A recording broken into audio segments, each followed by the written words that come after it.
All right, so I'm tired of hearing myself talk about the Carolina Panthers and about the NFL draft. So let's bring on a guest on today's episode of Locked On Panthers. Hayden Winks going to join the show today here on Locked On Panthers. You are Locked On Panthers, your daily Carolina Panthers podcast. Part of the Locked On Podcast Network. Your team every day.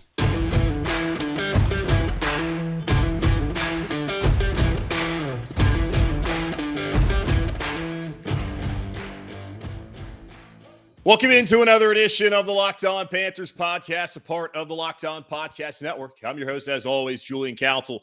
Talking Carolina Panthers with you every Monday through Friday, your team every day. That's what we do here on the Locked On Podcast Network. Make sure to watch the show and subscribe to the show on YouTube. We have finally made it to over 1,000 subscribers. Thank you so much to everyone who supported the show the last 8 weeks that we've been on YouTube. And please continue to do so and continue to tell everyone that you know about Locked On Panthers. We wanted to get to 1K by the draft. Well, the draft is in 9 days, and we are over 1,000. So let's go to 2,000, 3,000. Let's get to the moon. Let's go all the way as far as we can with this podcast. So again, everyone, thanks so much for the support.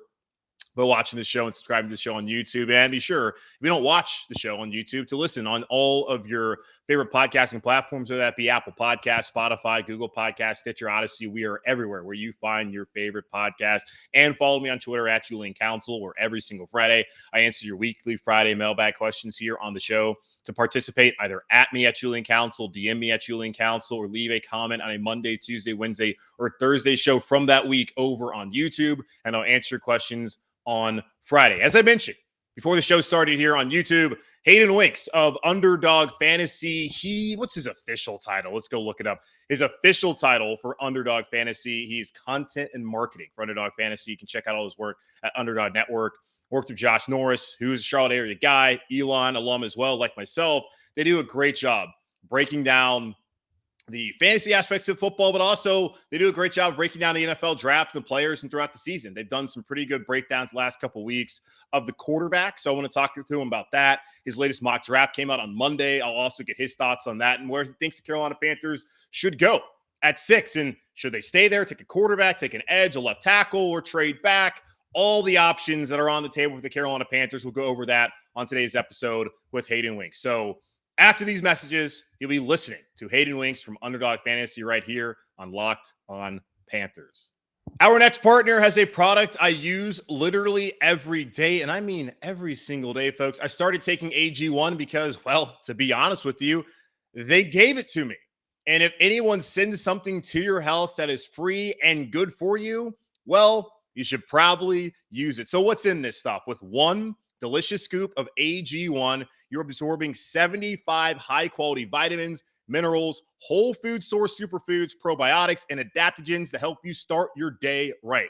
This special blend of ingredients supports your gut health, your nervous system, your immune system, your energy, recovery, focus, and aging, all of those things. And they're not just for a keto lifestyle. If you're paleo, vegan, dairy-free, or gluten-free, every one of you can enjoy AG1. Athletic Greens was created when the founder experienced a ton of gut health issues and ended up on a complicated supplemental routine to recover. It cost him $100 per day. With AG1 from Athletic Greens, it only costs you $3 a day. Also, it's recommended by professional athletes and some of the most trusted leading health experts across the country. To make it easy, Athletic Greens is going to give you a free 1-year supply of immune-supporting vitamin D and 5 free travel packs for your first purchase. It's key to have the travel packs, especially when you travel a lot.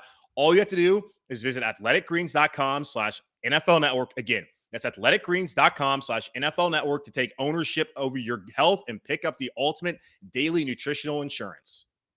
BetOnline.net is your number one source for all your betting stats and sports info. Find all of the latest sports developments, league reviews, and news, including this year's NBA playoffs. Did you see the Celtics-Nets game? That is going to be an incredible series. Hope it goes 7 games. Kyrie versus the city of Boston. Ooh, biggest rivalry going on right now in sports actively. And also you can check out the start of the Major League Baseball season. My Braves not off to a great start so far. BetOnline is your continued source for all your sports wagering information, from live betting to playoffs, esports, and more. Head to the website today or use your mobile device to learn more about the trends and action. BetOnline, where the game starts. All right, as promised, Hayden Winks from Underdog Fantasy. He does content and marketing. You can check out his work over at the Underdog Network. Follow him on Twitter at Hayden Winks. Hayden, how you doing, man? I'm doing good. We're in the thick of things. The Panthers probably the most interesting team when it comes to the draft, even though they're picking 6 overall. So excited to be here. Yeah, and I want to talk to you about your latest mock draft that came out on Monday, as well as, you think about it, the first 5 picks. Yeah, we'll see what happens. The quarterback not likely to be taken, but you get to 6. Carolina, probably the most interesting pick of the entire draft, obviously on Thursday night next week in the first round. But you spent a lot of time talking about the Carolina Panthers because of your co-host, Josh Norris, who is a Charlotte native, Elon alum like myself. So he's sitting there all the time talking about this team and trying to figure out what they're going to do this upcoming draft. And the story surrounding the Panthers for the last 2 offseason is what they're going to do at quarterback. And after Teddy Bridgewater didn't work out, surprise, surprise, and Sam Darnold, even less of a surprise, didn't work out after this past season, the Panthers are now trying to find a third starting quarterback in the 3rd year of Matt Rule. You guys did a great breakdown last week on YouTube looking at Kenny Pickett and Malik Willis. Let's start off with Malik Willis. What about him makes you think that he potentially could be someone who could be the answer for the Carolina Panthers? Well, I think it would take some development for Malik Willis, but he has elite athleticism. He led all of college football, including running backs, in missed tackles force per Pro Football Focus, and that was obviously with way less carries. He is a dynamic athlete. He's kind of more Jalen Hurts than Lamar Jackson, where he's built so strongly that he's more of a tackle breaker than somebody that's going to whip downfield at 4.4 speed. But that's totally fine. That's where you get the QB power. They use that a ton at Liberty. You can do some of the zone read stuff. He will throw on the run, and he's got an absolute hose. So it's all the traits that you're looking for. His ability to throw outside of the pocket, outside the numbers. There was a couple plays where Josh and I had to pause our show to rewind the tape. He would do zone read on the far hashes, and in college, it is further hashes than the NFL, and then throw a cover 2 hole shot on the other side of the field without taking any steps on the drop and absolutely throw a laser beam in there. So those type of throws, you can count maybe 5 players in the NFL that can make those type of plays. The Josh Allen comparisons, that's where the upside case is. Now, the odds of him reaching that ceiling, that's where the debate really is, and that's where the Panthers are going to be having a tough decision all the way at 6 overall. Yeah, you're right. He does pop on tape because honestly, I didn't watch a ton of Liberty, but when I did see him play, and you look at the highlights, hey, at least you're honest too. Like when you look at the highlights, it's like, man, like this dude is something else. And that week where the Panthers were checking out Kenny Pickett, Malik Willis, and Matt Corral during the pro days, like I don't make too much out of pro days, but when you watch his, it was a lot different watching just the athlete and just also the leadership and the personality and just kind of personality he has, that guy kind of pops you and think maybe he could be someone who could be here in Carolina and could maybe fix things. Now you talk about, can he reach that ceiling? Like how long are we potentially talking about for him to try and sit back and develop and then maybe get to that point? Yeah. And it's not even just how long, it's like, can he, period. So like the biggest thing I'm looking at is his sack numbers are off the charts and in the bad way. In sack production, a lot of it is on the actual quarterback. Russell Wilson's had these problems at times. And I think that part of the reason for Malik Willis is he gets comped to Josh Allen a lot, but Josh Allen's 6'5", like 240 pounds. Yeah. Malik Willis is like 6'1" 220 pounds. So he kind of has some of those same concerns seeing over the middle. That's why he throws the ball to the sideline so often. He actually had, I have, like 151 or 196 quarterbacks that have been drafted since 2005 in my database. His EPA per play lost on sacks is the 2nd worst out of any of them. Yikes. That is the problem that you have with Malik Willis. He's so inexperienced. Like he went to Auburn, didn't play there. When he transferred out, he couldn't play in that season. So he only has 2 years of experience that comes against Liberty. You and I said we were not watching a whole bunch of Liberty games on Saturdays. No. So I think that's where it takes a lot of time. And he ultimately comped closer to like an Division II version of Justin Fields. I don't know which version of Justin Fields, but somebody has the same pros and cons. But Justin Fields was doing it at Ohio State. Might as well have won the Heisman that year. At Liberty, none of the numbers really jumped out. So you're really betting on the traits here. So I think it's going to take probably a year where he completely redshirts as an NFL rookie. And then year 2, year 3, you take your lumps, and hopefully he has a Josh Allen 4th year. But we'll see about the odds of that. It's interesting when you look at the NFL draft and how we talk about the level of competition. I don't feel like in any sport do you ever talk about that as much as we do in football. Like in baseball, you just kind of focus on the individual. And same thing, basketball. It's like, okay, might have played in the lower conference, but you see guys like Dame Lillard, Steph Curry, they can obviously hoop.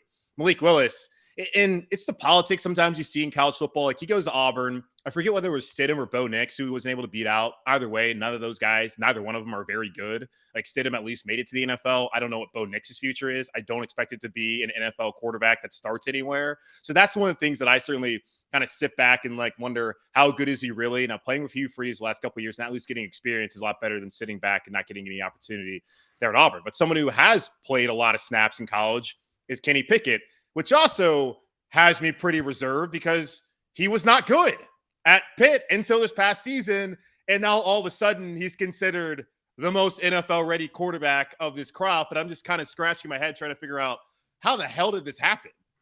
Yeah, it doesn't make a whole lot of sense. He was never supposed to be good. 3-star recruit. He was a 4-year starter at Pitt, completely off the radar. Then he comes in and has 47 total touchdowns, 13 total turnovers. He ends up having a 94th percentile EPA, and that's like my favorite stat. It's called expected points added. It translates very well from college to the pros. It's the most stable stat from one pro season to the next. It just kind of encompasses everything that you're doing. He was 94th percentile among drafted quarterbacks. So he had like a legitimately really good season. Now, it did come out of nowhere. He is an older prospect, but what I've noticed in some of the research I've been doing is breakout age is really important for wide receivers and running backs because you just got to get on the field. You're the best athlete, got to get you the ball. You're getting lots of productions, even as a true freshman. Quarterback, since it's such a mental game, usually you have like a starter that's already on the roster. The age doesn't matter as much. Joe Burrow is the same type of player. Mac Jones, kind of the same type of player here. So it's a concern. It's not the biggest concern. To me, it's just like, what is the ultimate ceiling you're getting with Kenny Pickett? But he's my quarterback one. I think like the biggest thing is he kind of gets stereotyped as like decision maker and not very athletic. I kind of see it the opposite, where he is like a pretty decent athlete, will run around. He's not that great of a decision maker. He's just really accurate and he's kind of a baller and kind of get outside the pocket. So his tape is kind of interesting because you're expecting him to play like Mac Jones, and really he plays more like Ryan Tannehill, which I think it's kind of like the best comp for him, where probably could be the 14th best quarterback, maybe the 10th best quarterback on a good season, but most likely you're signing up for like the 18th best quarterback in a year. And like, what does that actually get you as a franchise? I don't think that's going to get the Lombardi Trophy. My guess is here in Carolina. And Scott Fitter, the general manager here, has said that he doesn't believe you have to have a great quarterback to be able to win. Well, you damn well better have a perfect roster outside of that if you want to have an opportunity. The one thing I will say about Pickett, at the very least, like when Mark Whipple, the former OC who used to work with Ben Roethlisberger, the Steelers prior, now he's at Nebraska, when he got there, he wanted to center the offense around him and throw him the football. I thought it was insane. And after 3 years, Pickett showed competency and how he could learn and develop in an offense. And maybe he can do that in the NFL. But you talk about, what's his ceiling? How much better is he actually going to get? You bring up the two comps in Mac Jones and Joe Burrow. And Joe Burrow is one of a lot of people who want to say that Pickett's going to continue to ascend, like to bring up.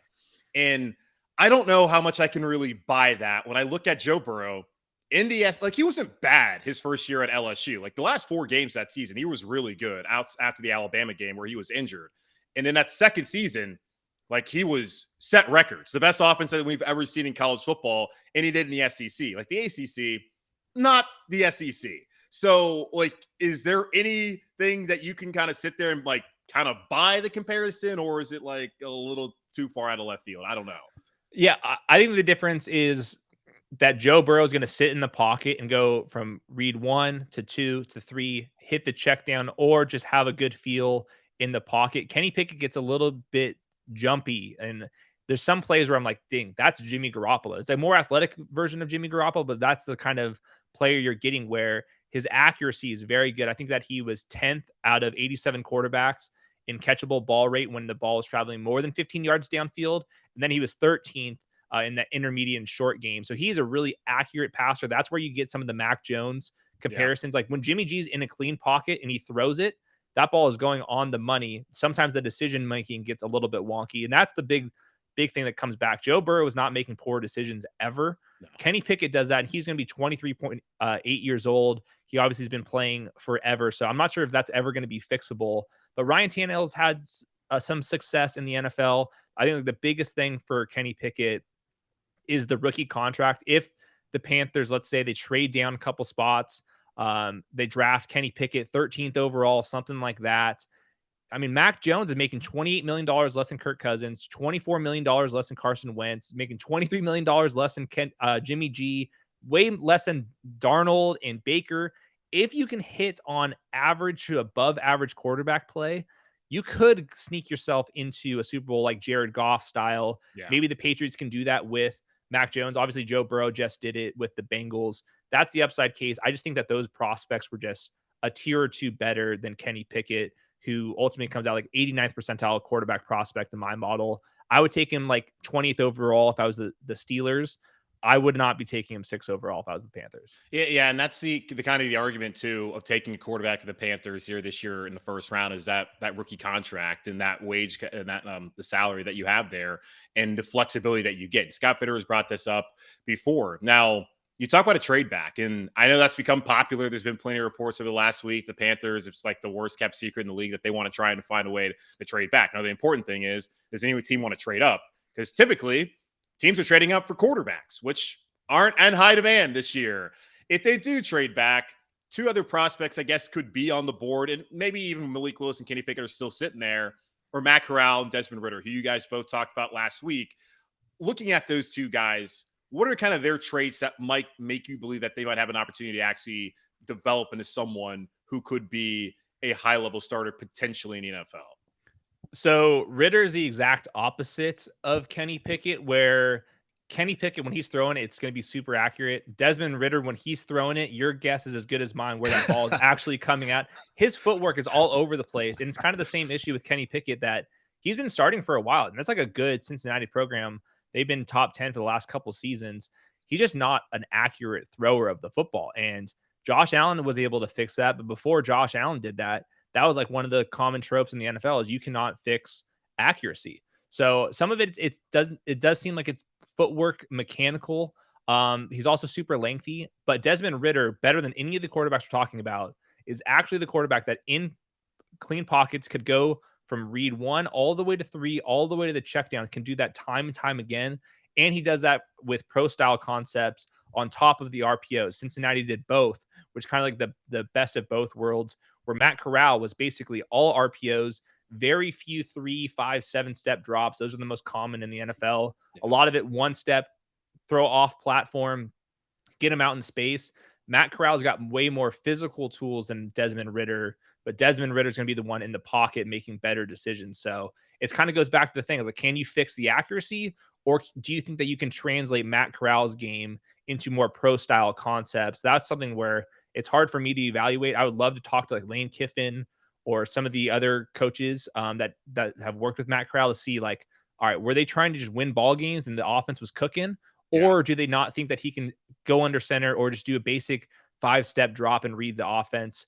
I'm not sure. So I think both of those two are, to me, behind Kenny Pickett, kind of on that round 1, round 2 range as well. Yeah, and the interesting thing about Ridder, too, you go back to 2019, he was injured for a little bit there, and Ben Bryant, a quarterback who's now at Eastern Michigan, there was talk that he might be the long-term answer at Cincinnati.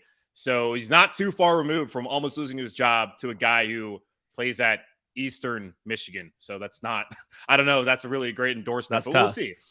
He played well the last 2 seasons, so I'll give him that. And the playoff game, especially early on, he had a lot of batted down passes. I saw Quincy Avery, the quarterback coach, on Twitter was talking about a lot of that's timing, footwork, and that's something you brought up there. So maybe that can get fixed. So we talk about these 4 quarterback prospects, and Carolina is trying to make a decision between those guys. Last year, they made a decision that they felt like Sam Darnold was better than Justin Fields and Mac Jones. Okay, so now they got to make the decision: is Sam Darnold or potentially Baker Mayfield, Jimmy Garoppolo, are those better options than any of the 4 that we talked about? Or any of the 4 options out there of the quarterbacks that we talked about better than Sam Darnold, Jimmy Garoppolo, or Baker Mayfield, or Mac Jones and Justin Fields are going to add their names in too. So I think that this is definitely a price decision, because if Baker Mayfield's going to cost a 6th-round pick, I mean, hell, the Panthers, if they eat his entire contract, they might get a pick back, kind of like the Brock Osweiler thing, probably be like a 6th-round pick or something like that. Yeah. I think that's the decision, because I think Baker Mayfield is about the same as like a Kenny Pickett, somewhere in that range. But instead of spending a 1st-round pick, you can actually just spend a 6th-round pick. Now, you don't get the rookie contract part of that. So it's super complicated. I think that the Panthers, what I'm expecting them to do, and it's really notable to me, that they have the most cap space in the NFL. Like, they are one of the only teams that can actually trade for Jimmy G's contract today and not have to move around money. Most of the other teams would have to move around money. Same thing with the Baker Mayfield contract. If they want to take on the entire $19 million of Baker Mayfield's contract, they're one of the few teams that can actually do that. So to me, there's not really like a bunch of free agents that are still out there that are like, we're saving our money. I think they want the flexibility, and that's why I think that the trade down rumors are to me seem at least to be somewhat plausible, just because they're missing their 2nd and 3rd round picks. They can trade for one of these guys with a late round pick, still get that 1st round offensive tackle if that's Charles Cross, if they stay at 6, and just draft the best one available. But I think that the Baker Mayfield's like the same tier as these guys. Same thing with Sam Darnold. I think I would rather have Kenny Pickett straight up. If you want to try to play the Super Bowl or bust game and go Malik Willis, I'm open to that too. But I think like Jimmy G, Baker Mayfield, we're all talking about the same tier. So it really just comes down to the price. Yeah, you always talk about having the rookie contract not being the Super Bowl window. Well, unless you have Josh Allen or Patrick Mahomes, it doesn't really matter, because like didn't work out for Cleveland and Baker. Obviously, I don't know, the Chicago Bears and Mr. Trubisky didn't work out for them. So you have to have the right guy. And it's interesting how all that plays out. And yeah, as far as salary cap too, like they have the money, but they also have to sign the draft picks. They like to have about $9 million to use within the season. And last year they were very reactive. So really only about $11 million to mess around with that, which so that might eliminate them from Jimmy Garoppolo, but we'll see how things play out. Let's talk more about these tackles here, Hayden. We'll do that here in just a moment on Locked On Panthers. This episode of Locked On Panthers is brought to you by Rock Auto. With the ever-increasing numbers of makes and models, it's now impossible for your local chain auto parts store to stock all the parts you need. Why endure often pointless or seemingly intimidating questioning and wait while the person behind the counter orders the parts on the computer, choosing the only brand or warehouse happens to carry? You have computers with access to rockauto.com at home and in your pocket. Save time and money when using Rock Auto. Rock Auto is a family business serving do-it-yourselfers for over 20 years. Rock Auto prices are reliably low for every customer. They have everything you can need, from brake parts, tail lamps, motor oil, and even new carpet. Go explore their easy-to-use website today to find a solution to your auto parts needs. Go to rockauto.com right now and see all the parts available for your car or truck. Right, Locked On in there. How did you hear about us box to know we sent you? Amazing selection, reliably low prices, all the parts your car will ever need. rockauto.com.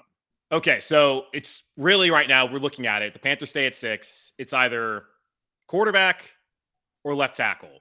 The top 3 tackle prospects that we've typically talked about are Ike Ekwonu, local kid from here in the Charlotte area, plays at North Carolina State. There's Charles Cross, Mississippi State, and probably above him is Evan Neal from Alabama. In your most recent mock draft, you have the Carolina Panthers taking Charles Cross at 6. Why? Well, I mostly see Evan Neal and Icky go top 5. I think if you look at their draft prop odds, they're both favorites to go inside the top 5. So most likely the Panthers will not be able to get their hands on them, just because the Texans are heavily rumored for a tackle. Same thing with the Giants. The Jets, if they want to get crazy, they can add another tackle to the mix. So maybe I would say at least one of the tackles are going to be gone, possibly both of them. So that gets them into the Charles Cross range. When I did my mock draft, I was like trying to find partners that would want to trade up. But like you said earlier, it's harder to find that landing spot. So I had them sticking packed. Go Charles Cross, get your left tackle lined up. And then that's when like the options of trading for Baker Mayfield way later, he'll be way cheaper than drafting a Kenny Pickett. And that's how you kind of put a Band-Aid on this. Just going back to the last question, it's not just about the price. You're also attaching yourself. If you're Scott Fitterer, you're Matt Rule, this is your last chance. If this rookie quarterback doesn't work out this year and they look really bad, like they have that Justin Fields season from last year, guess what? You're Matt Nagy and you're looking for a job. So I think this would actually buy them 1 year, and then they can get super aggressive the next offseason, try to trade up for CJ Stroud or Bryce Young. But to me, the tackle thing is just which one is actually falling to them. Consensus wise, it seems like it's Charles Cross. who can go from like pick 6 all the way down to probably about pick 11, somewhere in that range. So if the Seahawks want to get antsy and they move up, you could still trade down and get Charles Cross. That would be the best case scenario. If you're the Panthers, I think that's just going to be a little bit easier said than done. I know I want to talk about tackles, but you bring up, you think maybe drafting a quarterback buys him another year. That's interesting, because what I've been saying is Scott Fitterer more than Matt Rule needs to find a quarterback. Like, okay, Matt Rule, if they don't make the playoffs this year, I think he's gone. And even if they make the playoffs, they don't really show that, like, hey, they have a long-term plan. He might be gone either way. Fitterer, he's not going anywhere. He needs to find a quarterback just for his own sake. So I would imagine he would stick around. I guess Chicago's a little bit different with Nagy not really wanting to work with Mr. Trubisky and how that worked out, and then Ryan Pace having flopped like 4 times when it came to quarterbacks. Like, how many opportunities this guy get? Like, you really think that drafting quarterback might buy them an extra year? Yeah, it's super tough, because I think Matt Rule needs to win immediately. And what's interesting about the division is it's just the Bucs. Like, the Saints are not in a good spot. The Falcons are certainly not in a good spot. So they could luck into a wild card spot, especially because the NFL keeps expanding. So, and their defense is good and they have skill guys. Like, it's really just offensive line and quarterback. So if you can at least figure out one of those issues, I think that they would at least be somewhat in the mix. So it's really just like, do you think that Baker Mayfield, like a healthy version of Baker Mayfield, gets you to the playoffs quicker, or does Kenny Pickett, who's the most pro ready, get you ready? I just don't think that, like, if I'm Matt Rule, like if you go Malik Willis and we're talking about all this development, like that would not be the best news if you're Matt Rule, who needs to win this year. And all of a sudden you got a quarterback that was barely ready to play at Liberty, and now he's going to play in the NFL. So I think it would be basically Kenny Pickett or Baker Mayfield or Jimmy G. Those are probably the most likely options. And if they get lucky and they can trade down and still get Kenny Pickett, I think that would be like a pretty dreamy scenario for the Panthers as well. Yeah, Matt Rule said that he would never do anything that would hurt the future of the Panthers just to save his job. I don't quite buy that. And I also He's a better man than me. Right. I also don't think the owner, David Tepper, is going to allow Matt Rule to do anything that could potentially tank the future of the team. But, some fans out there think they already did that by hiring Matt Rule. But hey, here we are. We'll see how things go in the future. So say they are able to trade back and one of the top tackles, say Ike Ekwonu, Evan Neal, and Cross somehow go in the top 5, which I don't know how likely that is, but really no one knows what's going to happen here in its first 5 picks ahead of Carolina. Say those guys are gone. They don't have a quarterback. They trade back. Are there any other tackle prospects that you think probably would make sense maybe in the mid to later parts of that first round for Carolina? Yeah, so Trevor Penning gets mocked in like the teens. I think that would be a pretty egregious pick all the way up at 6 overall. So that would have to be a trade down spot. He's more of the run power guy. He needs a lot of development coming from a small school as well. And then you start getting into guys that are supposed to go on day 2, Tyler Smith. There's some interior linemen as well if they want to find a veteran like Dwayne Brown or something like that. But really, it seems like if they want their tackle, they're getting them at 6, or if they want to trade down a couple spots, if they're able to swing that. I will say their biggest leverage point, if there is no quarterback that teams are going to be trading up for, there does seem to be a little bit of this teardrop between the 3 top edge rushers, Hutchinson, Walker, Thibodeau. Icky and Evan Neal are considered top players, and then Sauce Gardner, who obviously the Panthers don't need Sauce Gardner, but if you're the Seahawks or if you're the Vikings or you want to get a legit premier elite player, Sauce Gardner seems to be that breaking point, and maybe that's the leverage spot where they can get one of these teams to fall a couple spots, and the Seahawks, who really need another corner, they want to trade up to get that. So that would be like the leverage play. But really for the offensive tackle, it seems like there's a teardrop after the top 3, and Trevor Penning, opinions on him are kind of all over the place. Yeah, I mean, I wouldn't put it past Carolina to take Sauce Gardner. Like, that's seeming something they like to do. They like to get as many corners as possible. You talk about the edge, and that might be a leverage play for Carolina.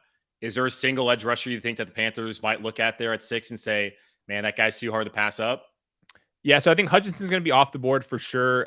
It sounds like there's a lot of buzz that Kayvon Thibodeau is liked by the Jets. I've seen that from multiple reporters inside the New York media and then also the national media. So I think that he would be a great pick if he falls. I think that Trayvon Walker, Hutchinson, and Thibodeau are all going to be gone between the Jaguars, Lions, Texans, and Jets. They all need edge rushers. So I'm not sure if there's going to be a guy like Jermaine Johnson is kind of the next on the list.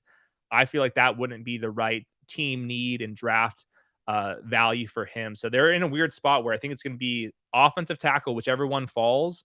Maybe if they want to get crazy and go Sauce Gardner, or they're looking at the quarterbacks or a trade down. So like we said at the top, they are like the turning point of the draft where we're really trying to figure it out. My co-host Josh thinks that they're going to go the veteran quarterback route and then go offensive tackle here, or if they can find a trade down spot. I think that's probably the most likely outcome.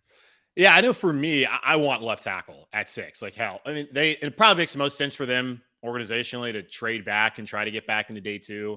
I think even if they stay at 6, Scott Fitterer is going to find some way to get into day 2. It might mean giving up a pick next year in 2023. But hell, if you got to do that, maybe part ways with a player, you got to do whatever's best for the team. I don't know how it's going to plan out, but I'd love the left tackle there at 6. And as far as quarterback goes, like, I've been someone, and when they traded for Sam Darnold, I told folks, we're going to be right back here next season. Like, the guy can't play. Is there any way that Sam Darnold can be salvaged this upcoming season? Like, do you see anything out of the last 4 years of just garbage tape that makes you think that, okay, they draft a left tackle, they've signed some guards, maybe McCaffrey's healthy, Robbie Anderson bounces back, and Terrace Marshall stays healthy and turns out to be wide receiver 3, that Sam Darnold could actually play winning football at this level? I went to USC. I'm a USC guy. Sam Darnold had a lot of these same issues at USC, that he was the playmaker, but he was taking a lot of sacks. He would throw a bad interception. So it really comes down to, like, this left tackle, if it's Charles Cross, Evan Neal, whoever they want to draft at 6, that player better be really good. We're talking like Tristan Wirfs, Rashawn Slater, good, because this guy needs some help, or he's going to just turn back to his old ways where he's forcing throws and not seeing defenders and taking a bunch of sacks. So to me, I would want some competition, even if it's as disgusting as Baker Mayfield versus Sam Darnold. You need something. I think we're at the point where Baker Mayfield is so cheap, and that's the primary difference between the Sam Darnold trade last year and what's going to take to get Baker Mayfield. Baker Mayfield is going to be basically free, and I think Sam Darnold was obviously a lot more draft capital spent on that. So that's how you have to kind of envision this if you are a Panthers fan. It's like, hey, we're going to get Baker Mayfield in here, someone like that, but it's going to not cost Sam Darnold draft picks. And then we're actually addressing the left tackle spot. What's your plan for quarterback if you're going one of the left tackles at 6? The plan is Sam Darnold and try. Hey, I mean, I would say you got to bring in somebody. Like, I don't want to give up any more assets at this point, but it's like, I'm kind of thinking, all right, Matt Rule, Bridgewater. The owner is the reason why Bridgewater is not here after the first season, because all he did was play the way he's played his entire career. And the Panthers weren't a good football team. But you decide to bring in Sam Darnold. You need to coach the man and see if it works out. If not, you're both gone. That's kind of how I view things. I know people want to go out there and win, but I look at next year, maybe Bryce Young, CJ Stroud. Like, I would rather get into that quarterback market than bringing in another former top 3 pick in Mayfield or Garoppolo, whose shoulder is all messed up. Like, there's not any great plan other than probably just taking a quarterback or just rolling with Sam Darnold. Like, there's not a lot of great options for Carolina at this point, but it's interesting to hear that you're a USC guy, because I would imagine that you would like. How would you feel about him coming out of school? Well, you can see, like, he can throw the ball and he can play on the move, but he just not the best decision maker. And it was the same thing back at USC too. It would be like, all right, well, he threw for 350 yards and 4 touchdowns, but also like 2 interceptions. And if we weren't playing in the Pac-12, things would be getting a little bit different. So he's still super young. So I guess there's some upside, but we've seen it's the same thing. It's the same profile in the NFL as it was in college. So that's just how he is. So he needs the right weapons around them. The Panthers have that. You have to have a decent defense. The Panthers have that. You must have a good offensive line. Obviously, the Panthers do not have that. So that's where you're kind of stuck in the middle with him. But if you're the Panthers, you have to play the long game. Like, it sucks like that you're trying to force it to save your jobs here. But if you're Tepper, you have to play the long game here. And even if that means that you roll out with Sam Darnold, it doesn't go well. Well, maybe you just luck into CJ Stroud, and then all of a sudden your team's looking good because you have a premier left tackle, you have a good defense, you still have some good skill positions, and all of a sudden you're starting to cook. Yeah, I think for me, like 9 days away from the draft, I'm kind of like, best player available at 6 or trade back. I don't want a quarterback at all. Find a way to get Baker Mayfield for cheap. Bring in some sort of competition. If you don't do that, whatever, roll with Darnold see what happens. Because a year ago, they sold us on that bull. A lot of people ate it up. I told them it was nonsense. They didn't listen to me. And then here we are having the same conversation. So I don't know. I just don't think that it's not a quick fix at all for the Carolina Panthers this year at quarterback. Maybe Baker, who's I think was always better than Sam Darnold, has an opportunity to come in here and do something. I kind of feel robbed that we don't have Hard Knocks, because that would be hilarious to watch those two guys duke it out on HBO every week. That'd be great. We'll see how it plays out. But Hayden, man, appreciate your insight and your breakdowns of those quarterbacks. Make sure to follow him on Twitter at Hayden Winks. He does content and marketing for Underdog Fantasy. Check out all of his work, like his mock draft. There's got to be one more, right, coming up next week of draft.